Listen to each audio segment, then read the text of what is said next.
dimanche dernier, après plusieurs mois à réfléchir sur notre road trip au Portugal, on s'est lancé, on a quitté la Charente-Maritime pour aller à Madrid d'abord. Donc on est arrivé à Bordeaux, on a été embouteillé avec beaucoup de voitures, on était très fatigués et on a fini par arriver en Espagne après 10 heures de route. Voilà, avec la frontière espagnole, on a vu des petits villages et on est arrivé au Ibis Budget de Mostoles dans le sud de l'Espagne du Portugal.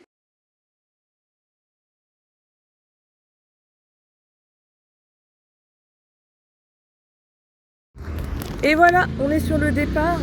On part pour le stade Santiago Bernabéu. Donc là, on est à pied, puis après, on va prendre le bus et on va prendre, je sais pas, c'est le métro ou quelque chose comme ça. Et on vous emmène avec nous. Ce que vous voyez là, c'est un billet qui est utilisé en fait par les touristes pour pouvoir utiliser tous les transports de Madrid, bus, métro, tout ça. Et en fait, on a eu beaucoup de mal à avoir ce titre de transport qui est disponible que sur les machines rouges que vous pouvez voir du coup sur la vidéo. Machines qu'on trouve que autour de Madrid et pas dans la banlieue comme là où se trouvait notre hôtel. Ça a été très compliqué, les bus également qu'on a utilisés, c'était pas intuitif pour les touristes.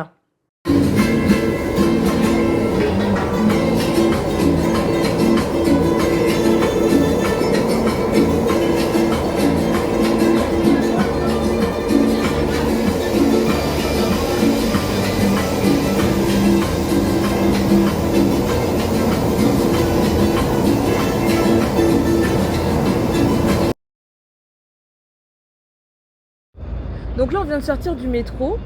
Et dès qu'on sort du métro, en fait, on lève les yeux et on a le stade, du coup, là, devant nous.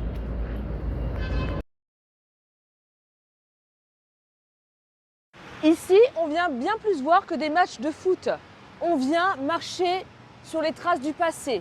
Ce stade a été construit en 1947 sous le régime de Franco pour glorifier son régime et aussi le Real.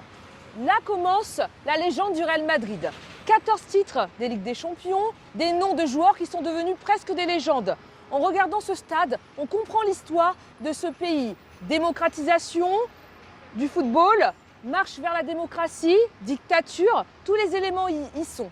Enfin, quand on regarde ce stade, on comprend l'histoire espagnole du XXe siècle. Dans cette avenue, nous avons retrouvé des bâtiments avec un style ancien.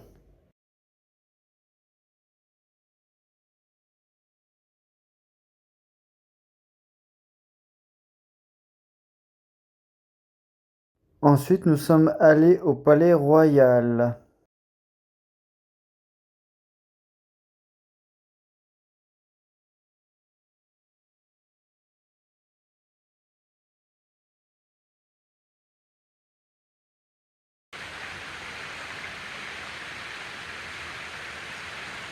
À Madrid, difficile de passer à côté du Palais Royal.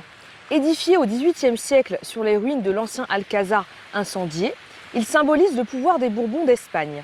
Pensé par Philippe V, petit-fils de Louis XIV, il mêle influence française et grandeur espagnole. Aujourd'hui, ce palais est réservé aux grandes cérémonies, mais il reste ouvert aux passionnés d'histoire avec un musée qui est visitable.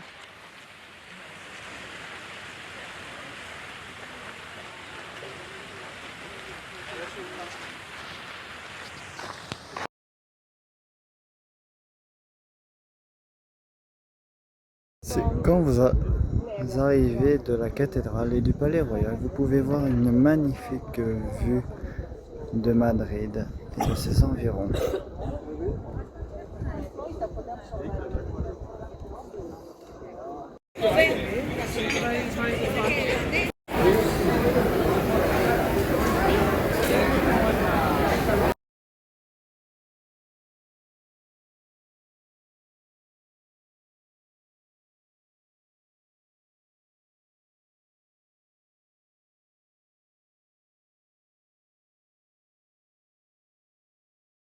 Endroit très joli, vous pourrez manger, visiter à la fraîcheur quand il fait très chaud dehors. Quand nous sommes sortis du marché, nous sommes allés à la Plaza de Villa manger une glace.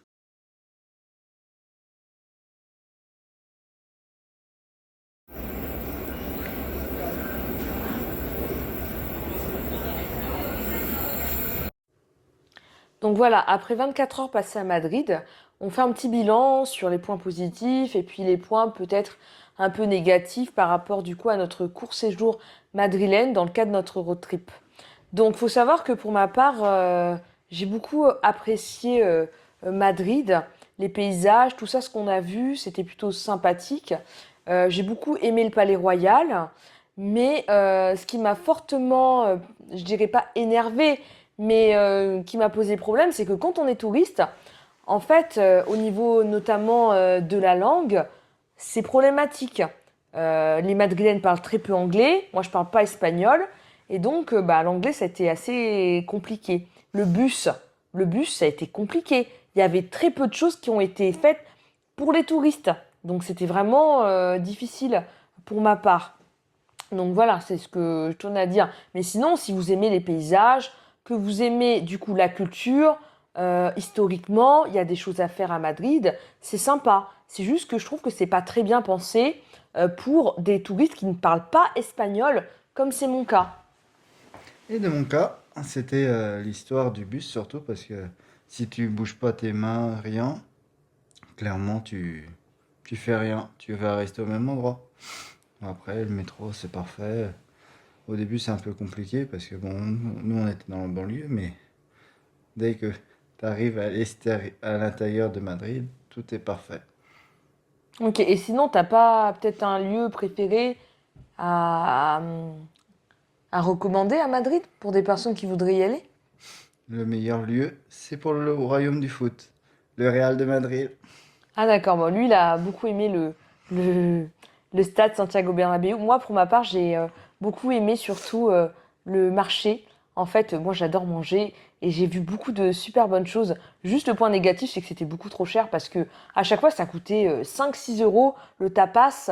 Donc, je trouvais ça très cher. Mais sinon, ça, franchement, j'ai beaucoup aimé le marché, les couleurs, les plats proposés, tout ça. Donc voilà, je vous invite vraiment si vous aimez bien tout ça, à aller à Madrid en prenant compte de ce que j'ai dit pour des personnes qui ne parlent pas espagnol. Sinon, demain, on reprend la route pour un peu plus de 600 km. On va dans le sud du coup du Portugal et on a 7 heures de route.